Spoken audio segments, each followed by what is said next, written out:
pertama kalinya, Indonesia memiliki bank emas setelah diresmikan oleh Presiden Prabowo Subianto pada hari ini Rabu 26 Februari 2025. Hal ini juga menjadi sejarah baru untuk Indonesia setelah 80 tahun merdeka. Hadirnya bank emas pun diprediksi akan meningkatkan produk domestik bruto Indonesia sekitar 245 triliun rupiah. Tidak hanya itu, bank emas ini juga dianggap akan memperbaiki ekosistem layanan dan meningkatkan cadangan emas di Indonesia. Hal ini seperti yang disampaikan oleh Presiden Prabowo Subianto. Apa yang tadi saya diperlihatkan sesuatu yang sangat membanggakan. Kita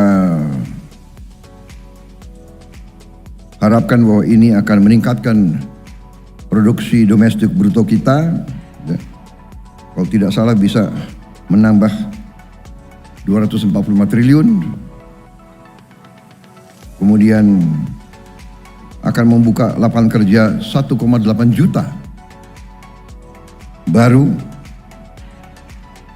memperluas devisa, membantu menghemat devisa negara, karena dari hulu hingga hilir emas akan diolah dan disimpan di dalam negeri dan tidak mengalir ke luar negeri.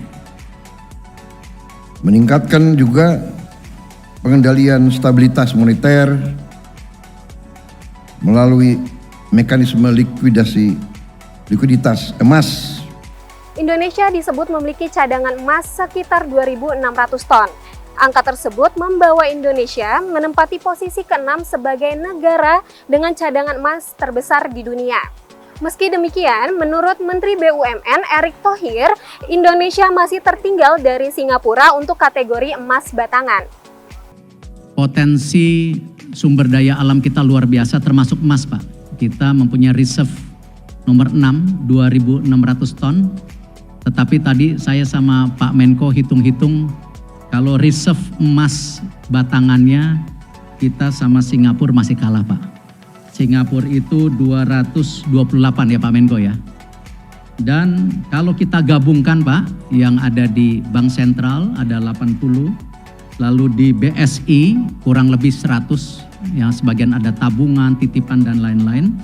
Lalu di Pegadaian, mohon maaf Pak, di BSI ada 17,5, ini kurang lebih kita baru 201 ton.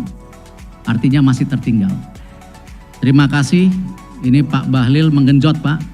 Produksi emas kita naik Pak, dari 110 menjadi 160 ton per tahun. Artinya ini kita bisa tingkatkan Pak, tingkatkan reserve emas di Indonesia. Kedepannya, Bank Emas diharapkan menampung kekayaan sumber daya alam Indonesia tanpa harus melakukan ekspor bahan mentah. Dari Jakarta, Renita Sukma melaporkan untuk Bisnis Indonesia.